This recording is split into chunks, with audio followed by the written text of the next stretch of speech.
शुक्लांबरधरं विष्णुं शशिवर्णं चतुर्भुजं प्रसन्नवदनं ध्यायेत् सर्वविघ्नोपशान्तये। व्यासं वसिष्ठनप्तारं शक्तैः पौत्रमकल्मषं पराशरात्मजं वन्दे शुकतातं तपोनिधिं। व्यासाय विष्णुरूपाय व्यासरूपाय विष्णवे नमो वै ब्रह्मनिधये वासिष्ठाय नमो नमः। अविकाराय शुद्धाय नित्याय परमात्मने सदैकरूपरूपाय विष्णवे सर्वजिष्णवे। यस्य स्मरणमात्रेण जन्म संसारबन्धनात् विमुच्यते नमस्तस्मै विष्णवे प्रभविष्णवे। ॐ नमो विष्णवे प्रभविष्णवे। श्रीवैशम्पायन उवाच श्रुत्वा धर्मानशेषेण पावनानि च सर्वशः युधिष्ठिरः शान्तनवं पुनरेवाभ्यभाषत। युधिष्ठिर उवाच किमेकं दैवतं लोके किं वाप्येकं परायणं स्तुवन्तः कं कमर्चन्तः प्राप्नुयुर्मानवा शुभम्। को धर्म सर्वधर्माणां भवतः परमो मतः किं जपन्मुच्यते जन्तुर्जन्म संसारबन्धनात्। श्रीभीष्मोवाच जगत्प्रभुं देवदेवम् अनन्तं पुरुषोत्तमं स्तुवन्नामः सहस्रेण पुरुषस्तततोथितः। त्वमेव चार्चयन् नित्यं भक्त्या पुरुषम् अव्ययम् ध्यायन् स्तुवन्नमस्यं च यजमानस्तमेव च। अनादिनिधनं विष्णुं सर्वलोकमहेश्वरं लोकाध्यक्षं स्तुवन् नित्यं सर्वदुःखातिगो भवेत्। ब्रह्मण्यं सर्वधर्मज्ञं लोकानां कीर्तिवर्धनं लोकनाथं महद्भूतं सर्वभूतभवोद्भवम्। एष मे सर्वधर्माणां धर्मोऽधिकतमो मतः यद्भक्त्या पुण्डरीकाक्षं स्तवैरर्चयन्नरः सदा। परमं यो महत्तेजः परमं यो महत्तपः परमं यो महद्ब्रह्म परमं यः परायणम्। पवित्राणां पवित्रं यो मङ्गलानां च मङ्गलम् दैवतं देवतानां च भूतानां यो व्ययपितः यतः सर्वाणि भूतानि भवन्त्यादियुगागमे यस्मिंश्च प्रलयं यान्ति पुनरेव युगक्षये। तस्य लोकप्रधानस्य जगन्नाथस्य भूपते विष्णोर्नाम सहस्रं मे शृणु पापभयापहम्। यानि नामानि गौणानि विख्यातानि महात्मनः ऋषिभिः परिगीतानि तानि वक्ष्यामि भूतये। ऋषिर्नाम्नां सहस्रस्य वेदव्यासो महामुनिः छन्दोनुष्टुप् तथा देवो भगवान् देवकीसुतः। अमृतांशोद्भवो बीजं शक्तिर्देवकीनन्दनः त्रिसामा हृदयं तस्य शान्त्यर्थे विनियुज्यते। विष्णुं जिष्णुं महाविष्णुं प्रभविष्णुं महेश्वरम् अनेकरूपदैत्यान्तं नमामि पुरुषोत्तमम्। अस्य श्रीविष्णोर्दिव्यसहस्रनामस्तोत्रमहामन्त्रस्य श्रीवेदव्यासो भगवान् ऋषिः अनुष्टुप् छन्दः श्रीमहाविष्णु परमात्मा श्रीमन्नारायणो देवता। अमृतांशोद्भवो भानुरतिबीजं देवकीनन्दनसृष्टेति शक्तिः उद्भवक्षोभनो देव इति परमो मन्त्रः। शङ्खबृन्नन्दकी चक्रति कीलकम् शाङ्गधन्वा गदाधर इति अस्त्रम् रथाङ्गपाणि रक्षोभ्य इति नेत्रम् त्रिसामा सामगसामेति कवचम् आनन्दं परब्रह्मेति योनिः ऋतुसुदर्शनकाल इति दिग्बन्धः श्रीविश्वरूप इति ध्यानम्। श्रीमहाविष्णु प्रीत्यर्थे सहस्रनाम जपे विनियोगः ध्यानम्। धन्वत्प्रदेश शुचिमनिविलसत्सैकते मौक्तिकानां माला क्लिप्ता सनस्थस्फटिकमणिनिभैर्मौक्तिकैर्मण्डिताङ्गः शुभ्रैरभ्रैरदभ्रैरुपरि विरचितैर्मुक्तपीयूषवर्षैः आनन्देन पुनीय दरिनलिनगदा शङ्खपाणिर्मुकुन्दः भूपादौ यस्य नाभिर्वियदसुरनिलश्चन्द्रसूर्यौ च नेत्रे कर्णावाशाशिरोद्यौर्मुखमपि दहनो यस्य वास्तेयमब्धिः अन्तस्तं यस्य विश्वं सुरनरखगो भोगि गन्धर्वदैतेः चित्रं रम्यते तं त्रिभुवनवपुषं विष्णुमीशं नमामि। ॐ नमो भगवते वासुदेवाय। शान्ताकारं भुजगशयनं पद्मनाभं सुरेशं विश्वाधारं गगनसदृशं मेघवर्णं शुभाङ्गम् लक्ष्मीकान्तं कमलनयनं योगिहृद्यानगम्यं वन्दे विष्णुं भवभयहरं सर्वलोकैकनाथम् मेघश्यामं पीतकौशेयवासं श्रीवत्साङ्कं कौस्तुभोद्भासिताङ्गम् पुण्योपेतं पुण्डरीकायताक्षं विष्णुं वन्दे सर्वलोकैकनाथम् नमः समस्तभूतानाम् आदिभूताय भूभृते अनेकरूपरूपाय विष्णवे प्रभविष्णवे शशङ्खचक्रं सकिरीटकुण्डलं सपीतवस्त्रं सरसीरुहेक्षणं सहारवक्षस्थलशोभिकौस्तुभं नमामि विष्णुं शिरसा चतुर्भुजम् छायायां पारिजातस्य हेमसिंहासनोपरि आसीनमद्बुधश्याममायताक्षम् अलङ्कृतम् चन्द्राननं चतुर्बाहुं श्रीवत्साङ्कितवक्षसं रुक्मिणी सत्यभामाभ्यां सहितं कृष्णमाश्रये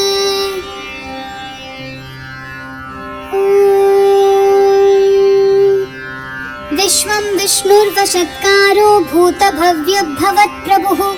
भूतकृद्भूतभृद्भावो भूतात्मा भूतभावनः भूतात्मा परमात्मा च मुक्तानां परमागतिः अव्ययः पुरुषः साक्षी क्षेत्रज्ञोऽक्षर एव च योगो योगविधां नेता प्रधानः पुरुषेश्वरः नारसिंहः वपुः श्रीमान् केशवः पुरुषोत्तमः सर्वः शिवस्थाणुर्भूताधिर्निधिरव्ययः सम्भवो भावनो भर्ता प्रभवः प्रभुरीश्वरः स्वयंभूः शम्भुरादित्य पुष्कराक्षो महास्वनः अनादिनिधनो धाता विधाता धातुरुत्तमः अप्रमेयो ऋषिकेश पद्मनाभोऽमरप्रभुः विश्वकर्मा मनुस्त्वष्टा स्थविष्ठस्थविरो ध्रुवः अग्राह्य शाश्वत कृष्णो लोहिताक्ष प्रतर्दनः प्रभूतस्त्रिककुब्धाम पवित्रं मङ्गलं परम् ईशान प्राणद प्राणो ज्येष्ठ श्रेष्ठ प्रजापतिः हिरण्यगर्भो भूगर्भो माधवो मधुसूदनः ईश्वरो विक्रमी धन्वी मेधावी विक्रमाक्रमः अनुत्तमो दुराधर्ष कृतज्ञ कृतिरात्मवान् सुरेशः शरणं शर्म विश्वरेता प्रजाभवः अहः संवत्सरो व्याळ प्रत्ययः सर्वदर्शनः अजः सर्वेश्वरः सिद्धः सिद्धि सर्वाधिरच्युतः वृषाकपिरमेयात्मा सर्वयोगविनिःसृतः वसुर्वसुमनाः सत्य समात्मा संवितः समः अमोघ पुण्डरीकाक्षो वृषकर्मा वृषाकृतिः रुद्रो बहुशिरा बभ्रूर्विश्वयोनिः शुचिश्रवाः अमृतः शाश्वतस्थाणुर्वरारोहो महातपाः सर्वगः सर्वविद्भानो विश्वक्सेनो जनार्दनः वेदो वेदविदव्यङ्गो वेदाङ्गो वेदवित्कविः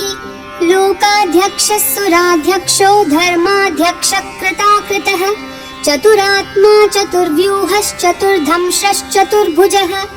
भ्राजिष्णुर्भोजनं भोक्ता सहिष्णुर्जगदादिजः अनघो विजयो जेता विश्वयोनिः पुनर्वसुः उपेन्द्रो वामनप्रांशुरमोघः सुचिरूर्जितः अतीन्द्रः सङ्ग्रहः सर्गो धृतात्मा नियमो यमः वैद्यो वैद्या सदा योगी वीरः माधवो मधुः अतीन्द्रियो महामायो महोत्साहो महाबलः महाबुद्धिर्महावीर्यो महाशक्तिर्महाद्युतिः अनिर्देश्य वपुः श्रीमान् अमेयात्मा महाधृदक् महेश्वासो महीभर्ता श्रीनिवासः सतां गतिः अनिरुद्धः सुरानन्दो गोविन्दो गोविदाम्पतिः मरिचिर्तमनोहंसः सुपर्णो भुजगोत्तमः हिरण्यनाभः सुतपाः पद्मनाभः प्रजापतिः अमृत्युः सर्वदृक्संहारः सन्धाता सन्धिमान् स्थिरः अजो धुर्मर्शनः शास्ता विश्रुतात्मा सुरारिः गुरुर्गुरुतमो धाम सत्यः सत्यपराक्रमः निमिषो निमिषस्रग्वी वाचस्पतिरुदारधीः अग्रनीर्ग्रामणीः श्रीमान् न्यायो नेता समीरणः सहस्रमूर्धा विश्वात्मा सहस्राक्षः सहस्रपात् आवर्तनो निवृत्तात्मा संवृतः सम्प्रमर्दनः अहः संवर्तको वह्निरनिलोधरनीधरः सुप्रसादः प्रसन्नात्मा विश्वधृग्विश्वभुग् विभुः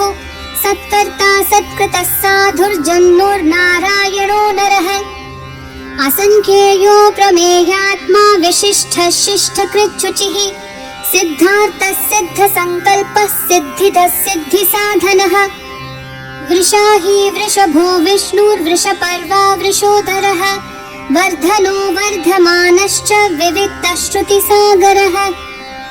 सुभुजो दुर्धरो वाग्मी महेन्द्रो वसुदो वसुः नैकरूपो बृहद्रूपः शिपिविष्ठप्रकाशनः ओजस्तेजो द्युतिधरः प्रकाशात्मा प्रतापनः ऋद्धस्पष्टाक्षरो मन्त्रः चन्द्रांशूर्भास्करद्युतिः अमृतांशोद्भवो भानुः शशबिन्दुः सुरेश्वरः औषधं जगतः सेतुः सत्यधर्मपराक्रमः भूतभव्यभवन्नाथ पवनः पावनो नलः कामः कामकृत्कान्तः कामः कामप्रदः प्रभुः युगादिकृद्युगावर्तो नैकमायो महाशनः अदृश्यो व्यक्तरूपश्च सहस्रजिदनन्तजित् इष्टो विशिष्टशिष्टेष्ट शिखण्डी नहुषो वृषः क्रोधः क्रोधकृत्कर्ता विश्वबाहुर्महीधरः अच्युत प्रतिथ प्राण प्राणदो वासवानुजः अपान्निधिरधिष्ठानम् अप्रमतः प्रतिष्ठितः स्कन्दस्कन्दधरो धुर्यो वरदो वायुवाहनः वासुदेवो बृहद्भानुरादिदेवः पुरन्दरः अशोकस्तारनस्तारः शूरः शौरिर्जनेश्वरः अनुकूलः शतावर्तः पद्मिपद्मनिभेक्षणः पद्मनाभोरविन्दाक्ष पद्मगर्भः शरीरभृत् महर्धिर्विद्धो वृद्धात्मा महाक्षो गरुडध्वजः अतुलः शरभो भीमः समयज्ञो हविर्हरिः सर्वलक्षणलक्षण्यो लक्ष्मीवान् समितिञ्जयः विक्षरो रोहितो मार्गो हेतुर्दामोदरः सहः महीधरो महाभागो वेगवानमिताशनः उद्भवः क्षोभनो देवः श्रीगर्भः परमेश्वरः करणं कारणं कर्ता विकर्ता गहनो गुहः व्यवसायो व्यवस्थानः संस्थानस्थानदो ध्रुवः परर्धिः परमस्पष्टतुष्टः पुष्टः शुभेक्षणः रामो विरामो विरतो मार्गो नेयो नयो नयः वीरः शक्तिमतां श्रेष्ठो धर्मो धर्मविदुत्तमः वैकुण्ठः पुरुषः प्राणदः प्रणवपृथुः हिरण्यगर्भः शत्रुघ्नो व्याप्तो वायुरधोक्षजः ऋतुः सुदर्शनः कालः परमेष्ठिः परिग्रहः उग्रसंवत्सरो दक्षो विश्रामो विश्वदक्षिणः विस्तारस्थावरस्थाणु प्रमाणं बीजमव्ययम् अर्थोऽनर्थो महाकोशो महाभोगो महाधनः अनिर्विन्नस्थविष्टो भूर्धर्मयूपो महामखः नक्षत्रनेमिर्नक्षत्री क्षमः क्षामसमीहनः यज्ञयुज्यो महेजश्च क्रतुः सत्रं सतां गतिः सर्वदर्शी विमुक्तात्मा सर्वज्ञो ज्ञानमुत्तमम् सुव्रतः सुमुखः सूक्ष्मः सुघोषः सुखदः सुहृत् मनोहरो जितक्रोधो वीरबाहुर्विदारणः स्वापनः स्ववशो व्यापी नैकात्मा नैककर्मकृत् वत्सरो वत्सलो वत्सी रत्नगर्भो धनेश्वरः धर्मगुप्धर्मकृद्धर्मी सदसच्छरमक्षरम् अविज्ञाता सहस्रांशोर्विधाता कृतलक्षणः दभस्तिनेमि सत्त्वस्तः सिंहो भूतमहेश्वरः आदिदेवो महादेवो देवेशो देवभृद्गुरुः उत्तरो गोपतिर्गोप्ता ज्ञानगम्यः पुरातनः शरीरभूतभृद्भोक्ता कपीन्द्रो भूरि दक्षिणः सोमपोऽमृतपः सोमः पुरुजित्पुरुषोत्तमः विनयोजयः सत्यसन्धो दाशार्हः सात्वतां पतिः जीवो विनयिता साक्षी मुकुन्दोमितविक्रमः अम्भो निधिरनन्तात्मा महोधधिशयोऽन्तकः अजो महार्ह स्वाभाव्यो जितामित्रप्रमोदनः आनन्दो नन्दनो नन्दः सत्यधर्मा त्रिविक्रमः महर्षि कपिलाचार्य कृतज्ञो मेदिनीपतिः त्रिपदस्त्रिदशाध्यक्षो महाशृङ्गकृतान्तकृत् महावराहो गोविन्दः सुषेणः कनकाङ्गदिः गुह्यो गभीरो गहनो गुप्तश्चक्रगदाधरः वेधास्वाङ्गोजितः कृष्णो दृढः सङ्कर्षणाच्युतः वरुणो वारुणो वृक्षः पुष्कराक्षो महामनाः भगवान् भगहानन्दी वनमाली हलायुधः आदित्यो ज्योतिरादित्य सहिष्णुर्गतिसत्तमः सुदन्वाखण्डपरशूर्दारुणो द्रविणप्रदः दिवस्पृक् सर्वदृग्व्यासो वाचस्पतिरयो निजः त्रिसामः सामगः सामन्निर्वाणं भेषजं भिषक् सन्न्यासकृच्छमः शान्तो निष्ठः शान्तिपरायणम् शुभाङ्गः शान्तिदस्सृष्टा कुमुदः कुवलेशयः गोहितो गोपतिर्गोप्ता वृषभाक्षो वृषप्रियः अनिवर्ती निवृत्तात्मा संक्षेप्ताक्षेमकृच्छिवः श्रीवत्सवक्षा श्रीवासः श्रीपतिः श्रीमताम्बरः श्रीधः श्रीशः श्रीनिवासः श्रीनिधि श्रीविभावनः श्रीधरः श्रीकरः श्रेयः श्रीमान् लोकत्रयाश्रयः स्वक्षः सङ्घः शतानन्दो नन्दिर्ज्योतिर्गणेश्वरः विजितात्मा विधेयात्मा सत्कीर्तिश्छिन्न संशयः उदीर्णः सर्वतश्चक्षुरनीशः शाश्वतस्थिरः भूषयो भूषणो भूतिर्विशोकः शोकनाशनः अर्चिष्मान्नर्चितः कुम्भो विशुद्धात्मा विशोधनः अनिरुद्धो प्रतिरथः प्रद्युम्नामितविक्रमः कालनेमि निहावीरः शौरिः शूरजनेश्वरः त्रिलोकात्मा त्रिलोकेशः केशवः केशिहा हरिः कामदेवः कामपालः कामिकान्तकृतागमः अनिर्देश्य वपुर्विष्णु वीरोऽनन्तो धनञ्जयः ब्रह्मण्यो ब्रह्मकृद्ब्रह्मा ब्रह्म ब्रह्मविवर्धनः ब्रह्मविद्ब्राह्मणो ब्रह्मी ब्रह्मज्ञो ब्राह्मणप्रियः महाक्रमो महाकर्मा महातेजा महोरगः महाक्रतुर्महायज्वा महायज्ञो महाहविः स्थव्यस्थवप्रियस्तोत्रं स्तुतिस्तोतारणप्रियः पूर्णपूरयिता पुण्यः पुण्यकीर्तिरनामयः मनोजवस्तीर्थकरो वसुरेता वसुप्रदः वसुप्रदो वासुदेवो वसुर्वसुमना हविः सद्गति सत्कृति सत्ता सत्यमूर्तिः सत्परायणः शूरसेनो यदुश्रेष्ठा सन्निवासः सुयामुनः भूता वासो वासुदेवः सर्वासु निलयो नलः दर्पः दर्पदो दृप्तो दुर्धरोऽथा पराजितः विश्वमूर्तिर्महामूर्तिर्दीप्तमूर्तिरमूर्तिमान् अनेकमूर्तिरव्यक्तः शतमूर्तिः शताननः एकोनैकः सवक्कं किं यत्तत्पदमनुत्तमम् लोकबन्धुर्लोकनाथो माधवो भक्तवत्सलः सुवर्णवर्णो हेमाङ्गो वराङ्गश्चन्दनाङ्गदी वीरः विषमः शून्यो घृताशीरचलश्चलः अमानी मानदो मान्यो लोकस्वामी त्रिलोकधृक् सुमेधा मेधजो धन्यः सत्यमेधाधराधरः तेजो वृषो धृतिधरः सर्वशस्त्रभृताम्बरः प्रग्रहो निग्रहो व्यग्रो नैकशृङ्गो गदाग्रजः चतुर्मूर्तिश्चतुर्बाहुश्चतुर्व्यूहश्चतुर्गतिः चतुरात्मा चतुर्भावश्चतुर्वेदविदेकपात् समावर्तो निवृत्तात्मा दुर्जयो दुरतिक्रमः दुर्लभो दुर्गमो दुर्गो दुरावासो दुरारिः शुभाङ्गो लोकसारङ्गः सुतन्तुस्तन्तुवर्धनः इन्द्रकर्मा महाकर्मा कृतकर्मा कृतागमः उद्भवः सुन्दरः सुन्दो रत्ननाभः सुलोचनः अर्को वाजस्सनः शृङ्गी जयन्तः सर्वविजयी सुवर्णबिन्दुरक्षोभ्यः सर्ववागीश्वरेश्वरः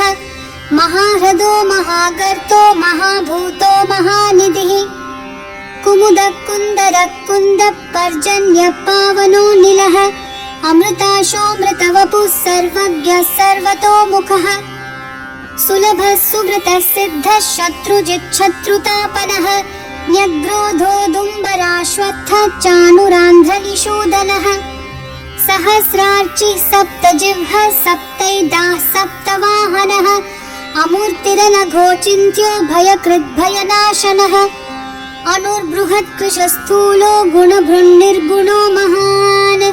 अधृतस्वधृतस्वास्य प्राग्वंशो वंशवर्धनः भारभृत्कथितो योगी योगिशः सर्वकामदः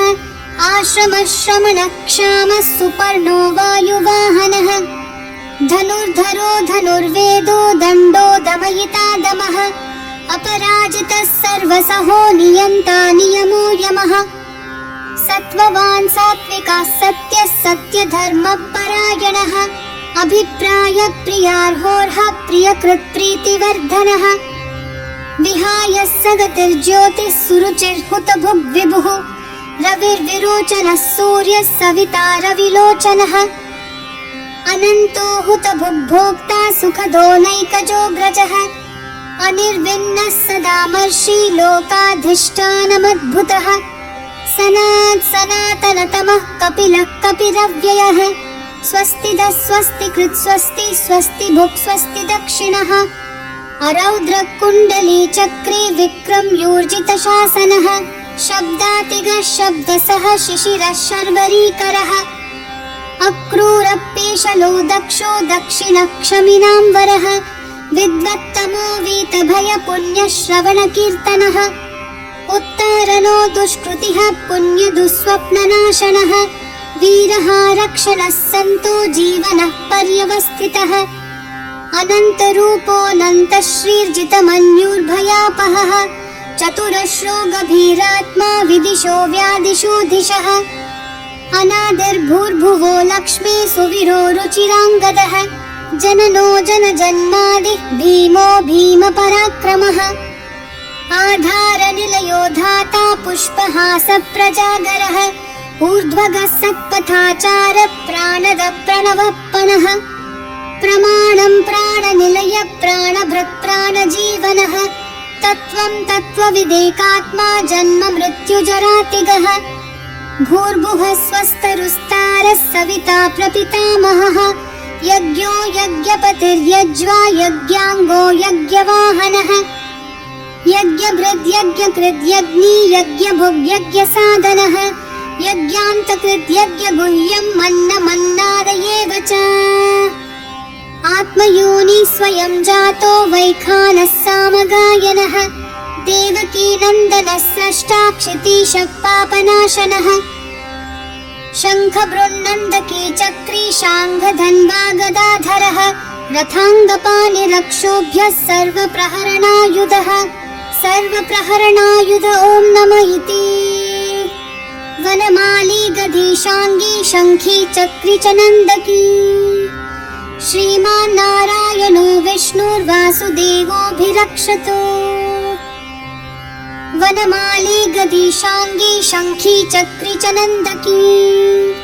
श्रीमान् नारायणो विष्णुर्वासुदेवोऽभिरक्षतु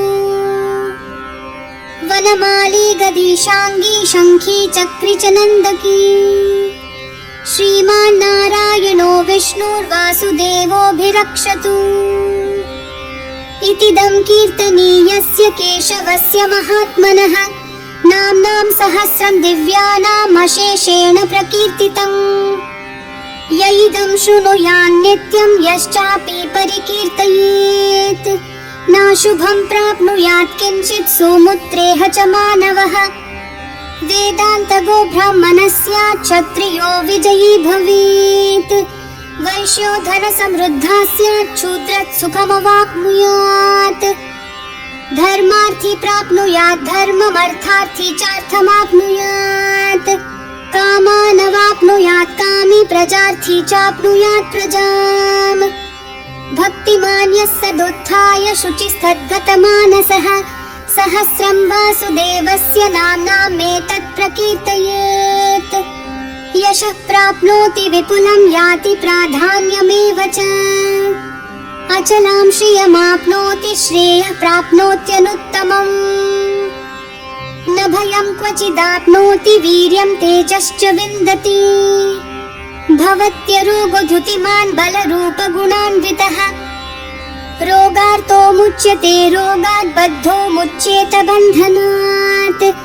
भयान्मुच्येत भीतस्तु मुच्येतापन्न आपदः दुर्गान्यतितरत्याशु पुरुषः पुरुषोत्तमम्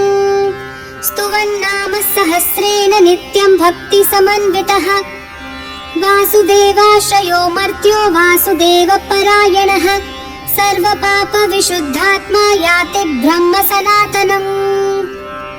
न वासुदेवभक्तानामशुभं विद्यते क्वचित् जन्म मृत्यु जरा व्याधि भयं नैवोपजायते इमं स्तवमधीयानः श्रद्धा भक्ति समन्वितः युज्येतात्मा सुखक्षान्ति श्रीधृति स्मृति कीर्तिभिः न क्रोधो न च मात्सर्यं न लोभो न शुभामतिः भवन्ति कृतपुण्यानां भक्तानां पुरुषोत्तमे द्यौ स चन्द्रार्कनक्षत्राखं दिशो भूर्महोदधिः वासुदेवस्य वीर्येण विधृतानि महात्मनः ससुरासुरगन्धर्वं सयक्षोरगराक्षसम् जगद्वशे वर्ततेदं कृष्णस्य सचराचरम् इन्द्रियाणि मनोबुद्धिः सत्यं तेजोबलं धृतिः वासुदेवात्मकान्याहुः क्षेत्रं क्षेत्रज्ञ एव च सर्वागमानमाचारः प्रथमं परिकल्पते आचार प्रभवो धर्मो धर्मस्य प्रभुरच्युतः ऋषयः पितरो देवा महाभूतानि धातवः जङ्गमा जङ्गमं चेदं जगन्नारायणोद्भवम् योगो ज्ञानं तथा साङ्ख्यं विद्या शिल्पादिकर्म च वेदाशास्त्राणि विज्ञानमेतत् सर्वं जनार्दनात् एको विष्णुर्महद्भूतं पृथग्भूतान्यनेकशः त्रीन् लोकान् व्याप्य भूतात्मा भुङ्क्ते विश्वभुगव्ययः इमं स्तवं भगवतो विष्णोर्व्यासेन कीर्तितम् पठ्येद्य इच्छेत् पुरुषः श्रेयः प्राप्तुं सुखानि च विश्वेश्वरमजं देवं जगतः प्रभुमव्ययम् भजन्ति ये पुष्कराक्षं न ते यान्ति पराभवम् ॐ नमः इति अर्जुनोवाच पद्मपत्रविशालाक्ष पद्मनाभसुरोत्तमा भक्तानामनुरक्तानां त्राता भव जनार्दन।